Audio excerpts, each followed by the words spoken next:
Hi, I'm Matt Ketman with Time Magazine. I'm here today with Robert Kiyosaki. He is the best-selling author of Rich Dad, Poor Dad, which has been translated into more than 50 languages and is the #1 personal finance book in the history of the world. Thank you for joining us today, Robert. Thank you. This question comes to us from A.J. Gupta from Grays Lake, Illinois. If you did not have the rich dad in your life, what would you be doing today? It's hard to say if I didn't have my rich dad because as a young kid, starting at probably about the age of 5, 6, 7, 8, 9, I really wanted to be rich. So I think number one is desire, and then you naturally seek your role models and teachers. And in my lifetime, I've had multiple rich dads. My rich dad was my best friend's father starting at the age of 9. And then today, I still seek mentors and wise men and wise women because that's how you get wiser, is by hanging out with smart people. And this one comes to us from Lagos, Nigeria. What made you write Conspiracy of the Rich? It goes back to why don't we have financial education in our schools? I mean, good question, right? Right. And how come the tax laws are different for different people? There's 4 things that make the most 90% of the people poor. Number 1 is taxes. 2 is debt, the college loans, house loans, car payments, credit cards. 3 is inflation. Everything goes up because taxes go up. It's not because things are more expensive. There's taxes. If I have to pay more taxes, I have to pass that on. And the 4th thing that makes people poor is a retirement plan, that 401k or the IRA or their SIP. I don't need a retirement plan because all of my assets produce income. So like I have 1,400 apartments. Every month I get a check. Why do I need a retirement plan? I have 8 oil wells. Every month I get a check. Are there some people who should play it safe and do the traditional route and just pick up a house, pay the mortgage? That's probably the most dangerous thing you can do today. What's happening in the Western world, in America, we're going to become a third world nation, rich and poor. That's it. The middle class is being wiped out. So the people in the middle, whoever's left in there, will be the ones paying the taxes, the debt, the inflation. The middle class is the one, they're the pack mule.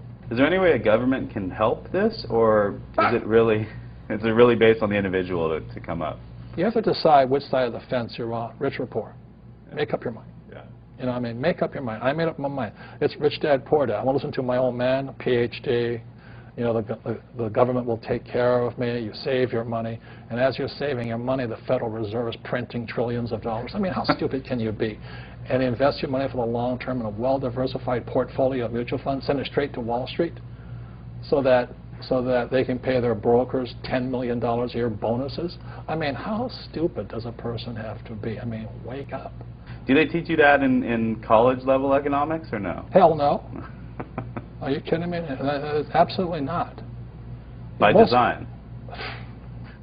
If you read Conspiracy of the Rich, 1903, John D. Rockefeller took over the financial education system by creating the General Education Board. And since then, the rich have controlled what is taught at schools. This question comes to us from Tokyo. Jay Sienna asks, you always say that your poor dad forbade everyone to talk about money at the dinner table. Did you ever ask him why? And at your dinner table now, are people allowed to talk about money? That's all I talk about is about money. Tell me something money does not affect. Does money affect education? Absolutely. If you have money, you can go to the best schools. Look at George Bush. Right. This one comes from Laredo, Texas, from Steven San Ramon. When you and your wife were living out of your car, how did you remain so confident that you would be able to accumulate enough wealth to not only retire rich, but young as well? Well, confidence comes from discipline and training. I think one of the best things that happened for me was I kept flunking out of school. And I realized it wasn't school that was a problem, it was a lack of discipline.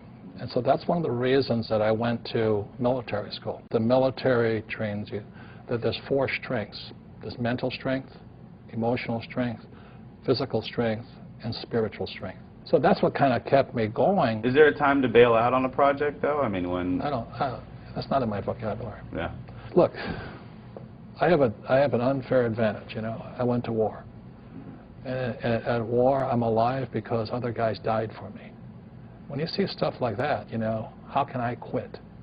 Most guys are just wimps, pussies, cowards. They don't have it. So they should get a job. Muhammad Zafar asks, is it possible for a person with no money and few resources to still make a fortune? How? Get off your butt. You have to get smart. You have to look for teachers. I mean, it's pretty obvious. Like I said, you know, if you want to be a mechanic, you go hang out with mechanics. You know, you want to be a school teacher, hang out with school teachers. Right. Right? It's really simple. I mean, and it takes determination, discipline, drive, correction. Can't quit.